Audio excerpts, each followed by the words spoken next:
اور جو جھک جاتا ہے اس کو پھر معافی مل جاتی ہے، اکڑ والے کو ملتی، وہ اپنی اکڑ میں رہتا ہے اور اسی میں خراب ہو جاتا ہے۔ لوگ کہتے ہیں جی ہم نے تو اتنے گناہ کر لیے ہیں، ہماری کہاں بخشش ہوگی، ہم تو بہت زیادہ گناہ گار۔ قرآن نے صاف کہہ دیا لا تقنطوا من رحمت اللہ، اللہ کی رحمت سے مایوس نہیں، تمہارے گناہ کتنے بھی ہوں اس کی رحمت کے سامنے کچھ بھی نہیں۔ اور ہم ایمان والوں کو تو اپنے نبی کی نسبت پر ناز ہے، فخر ہے کہ ہم ان کے امتی ہیں۔ ان کا ایک اشارہ ہمارے ایک کے لیے نہیں، لاکھوں کے لیے کافی ہوگا۔ اعلیٰ حضرت نے کہا نا، ایک میں کیا میرے اسی آنکھ کی حقیقت کتنی، اسیاں کا مطلب گناہ، ایک میں کیا میرے رسیاں کی حقیقت کتنی، مجھ سے 100 لاکھ کو کافی ہے اشارہ تیرا۔ ان کا ایک اشارہ، ایک نہیں 100 لاکھ کو کافی۔ یہ 100 لاکھ تو کہا گیا وزن کے لیے، کروڑوں کو، اربوں کو کافی۔ اللہ نے ان کو رحمت للعالمین بنایا۔ جب میرے نبی کی رحمت کی یہ شان ہے، رب کی رحمت کی کتنی شان ہو۔ تو مایوس نہیں ہونا، گناہ زیادہ بھی ہو گئے ہیں، توبہ کر لیں، کیونکہ آپ نے یہ حدیث بھی سنی ہوئی ہے، دنیا بھر میں جتنا پانی ہے سارا آپ دوزخ کی، جہنم کی آگ پہ ڈالیں، یہ بجھا سکتا مکھی کے برابر۔ مکھی کے برابر کتنی چھوٹی سی ہوتی ہے، اللہ کے خوف، اللہ کی محبت سے نکلا ہوا آنسو اس آگ کو بجھا دیتا ہے۔ یہ چشم نم، بیگی آنکھیں جس کو مل جائیں اللہ کے خوف سے، اللہ کی محبت میں رونے والا ناکام نہیں رہے۔ اور کہاوت ہے جو روتا ہے اس کا کام ہوتا، جیڑا رویا اودا کام ہویا۔ دنیا کے لیے روتے ہو، پیسے کے لیے، نوکری کے لیے، مال کے لیے، اللہ کے لیے رو۔ جو اس کی محبت میں آنسو بہاتا ہے اس کے ہاں ان آنسوؤں کی قدر ہے، دنیا والوں کو آپ کے آنسوؤں کی قدر نہیں ہے۔ ہم لوگ ویسے بڑے سیانے بنتے ہیں، اپنے آپ کو بہت عقل مند کہتے ہیں، لیکن عقل مند کون ہے؟ جو اللہ سے ڈرے کہ رب ناراض نہ ہو جائے۔ جب وہ سچائی اختیار کرے گا اللہ کی رحمت آغوش میں لے لے گی۔ کتنے لوگ کامیاب ہوئے سچ کی وجہ سے۔ سیدنا غوث اعظم رضی اللہ تعالی عنہ، ولیوں کے سردار، کسی نے پوچھا حضرت آپ کو یہ شان کیسے ملی؟ آپ ولیوں کے سردار ہیں، غوث اعظم آپ کو کہا جاتا ہے، یہ شان کیسے مل گئی؟ غوث پاک نے فرمایا سچ کی وجہ سے۔ کس وجہ سے؟ اونچی سچ۔ کاش ہم اس سچ کو اپنا لیں، سچے ہو جائیں، سچوں کے ساتھ ہو جائیں، انشاءاللہ بیڑا پار۔ جھوٹ، میں لطیفے کے طور پر کہوں، جھوٹ میں یہ بات ہے، اس کو آپ اس کی خوبی کہیں، برائی کہیں، یاد نہیں رہتا۔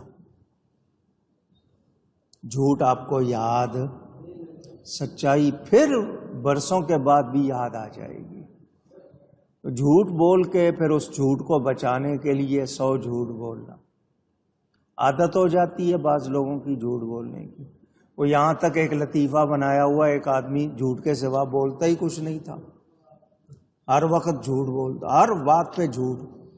وہ کہتے ہیں اس کو قبر میں لٹایا گیا، فرشتے آ گئے، آ کے سوال کیے، اس نے وہاں بھی جھوٹ بول دیا. تم سے پہلے جو 2 آئے تھے وہ کون تھے؟ تو لوگ جھوٹ کو اپنا لیتے ہیں، سچ کو کیوں نہیں اپناتے؟ اللہ تعالی معاف فرمائے. ہم سب جو ہیں اپنی اپنی خواہشات کے غلام ہو گئے. دنیا کی وقتی لذت کے پیچھے ہم نے ابدی آرام، ہمیشہ کا آرام بھلا دیا. یہ آپ نے سنا حال مجرموں کا. آئیے اب ایمان والوں کی بات. اللہ فرماتا ہے فَأَمَّا الَّذِينَ آمَنُوا وَعَمِلُوا الصَّالِحَاتِ، تو وہ جو ایمان لائے اور اچھے کام کیے. 2 باتیں بیان ہوئی.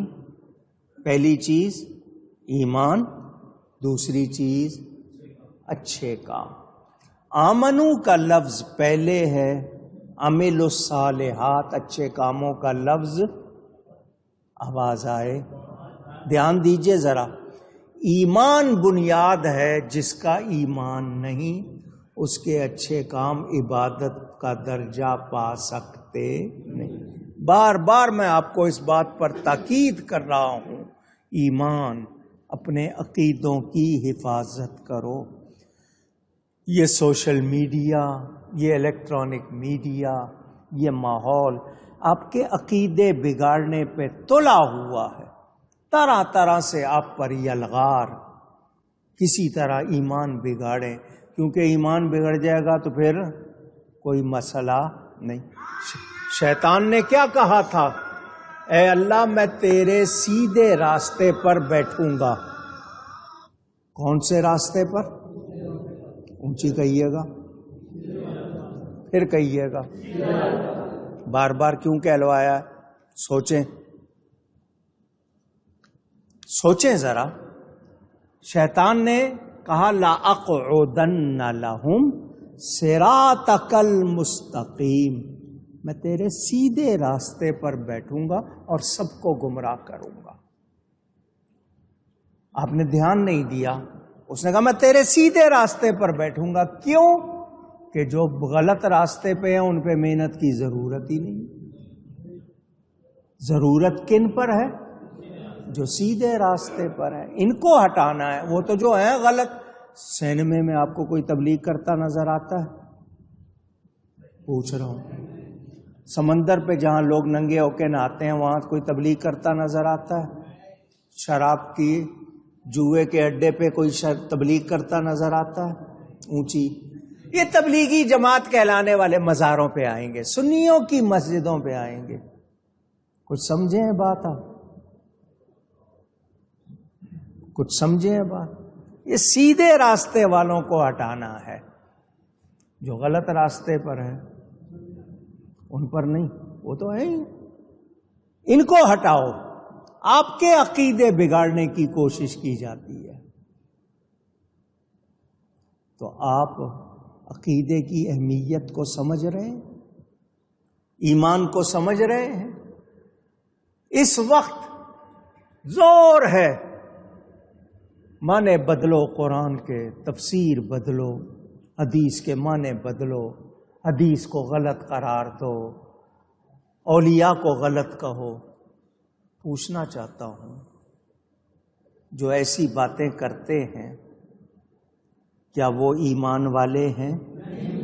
کیا وہ آپ کے خیر خواہ، بھلائی چاہنے والے ہیں؟ تو مجھے اور آپ کو کن کے ساتھ اٹھنا بیٹھنا چاہیے؟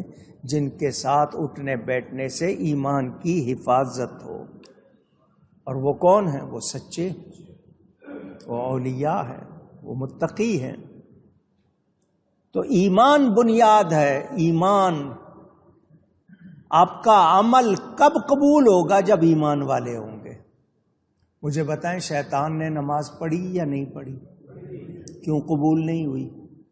ایمان والا نہیں تھا. کہا جاتا ہے 6 لاکھ برس نماز پڑھی، قبول ہوئی، کیوں؟ اللہ فرماتا ہے وَكَانَ مِنَ الْكَافِرِينَ، وہ تو تھا ہی کافروں میں سے، وہ ہو گیا کافروں میں سے، ایمان نہیں تھا، اللہ کو مانتا تھا، نبی کی تعظیم نہیں کی، نبی کو نہیں مانا، اس کی نماز کام آئی؟ جب اس کی 6 لاکھ برس کی کام نہیں آئی، ان کی 60 برس کی کیا کام آئے گی؟ ایمان کی اہمیت کو سمجھیں۔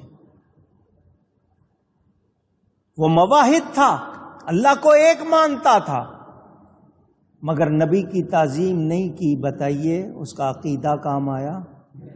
تو غلط عقیدے اگر ہو جائیں تو پھر نیکیاں نہیں رہتی، ضائع ہو جاتی ہیں۔ ایمان کی حفاظت کرو، ایمان کو اہمیت دو، اپنی عورتوں بچوں کے ایمان کے لیے محنت کرو۔ آپ ان کو سکھاتے ہی نہیں ہیں، حوالے کر دیا، ان کو دے دیا، ہاتھ میں فون دے دیے، لیپ ٹاپ دے دیا، آئی پیڈ دے دیا، وہ غیروں سے سن رہے ہیں، وہ چیزیں قبول کر کے گمراہ ہو رہے ہیں، وبال آپ پر ہوگا۔ آپ نے کیوں نہیں سکھایا؟ آپ نے کیوں نہیں بتایا؟ سوچنا چاہیے، غور کرنا چاہیے۔ ہم لوگ پرواہ نہیں کرتے، نہیں جی سب کو سننا چاہیے، سب سے ملنا چاہیے۔ اگر ایسی بات ہے تو رشتہ داروں میں جب جہاں آپ کی نہیں بنتی ہے وہاں کیوں نہیں جاتے ہو؟ کسی سے سودا آپ کا بگڑ جائے، آپ وہاں نہیں جاتے؟ جہاں آپ کی بات ہو وہاں آپ کے اصول، دین کی بات آئے تو آپ کہتے ہیں کوئی اصول نہیں، ایسا ہو سکتا نہیں۔ جو اللہ اور اس کے رسول کا وفادار نہیں، وہ میرا آپ کا دوست ہو سکتا نہیں۔ اور ایمان کی حفاظت کرنی ہے تو اللہ والوں کے ساتھ جڑنا ہوگا، کیونکہ شیطان نے کہا تھا میں سب کو گمراہ کروں گا، لیکن جو تیرے مخلص بندے ہیں ان پر میرا زور نہیں چلے گا۔ تو اللہ والوں کے ساتھ ہو جائیں تو بچت ہو جاتی ہے۔ آج 2 پیسے کے لیے